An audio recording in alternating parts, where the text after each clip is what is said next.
On ne se sent plus en sécurité et ma famille a peur. Mes parents me disent que je devrais sortir en groupe maintenant. À la gare centrale, où des milliers de voyageurs transitent chaque jour, les femmes sont sur le qui-vive et se méfient des inconnus. Laura et Chayana viennent de faire une mauvaise rencontre. On vient juste de se faire aborder. Les types nous ont même suivis. Je pense que c'était des réfugiés. Ils disaient qu'on avait l'air sympa et ils nous ont demandé notre numéro de téléphone. Ouais, ils arrêtaient pas de nous coller. Sans dire un mot, les deux jeunes femmes ont passé leur chemin. Depuis cette nuit de la Saint-Sylvestre, de nombreux Allemands s'interrogent sur la politique d'accueil des réfugiés. Comme Uwe et sa femme Cordula, qui parlent couramment français. On ne veut pas fermer, on veut dire, voilà, vous êtes les bienvenus. Mais si les gens ne veulent pas accepter notre culture, ça pose un problème. Et ça, c'est mon problème pour l'instant.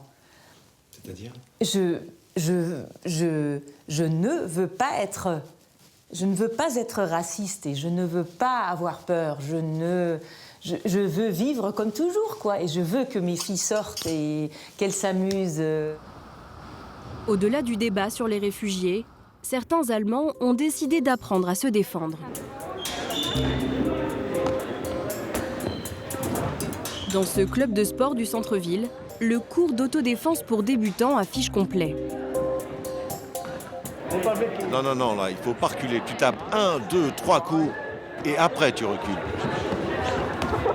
Ici, on apprend le Krav Maga, un sport de combat redoutable qu'on enseigne dans les écoles de police.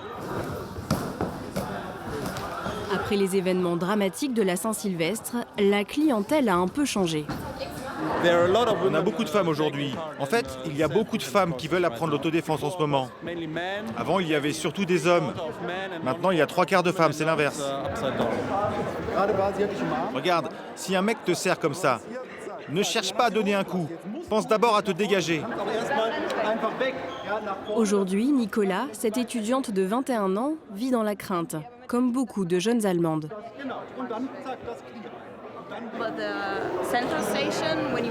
Quand on marche dans la gare la nuit, l'atmosphère est pesante. On est mal à l'aise.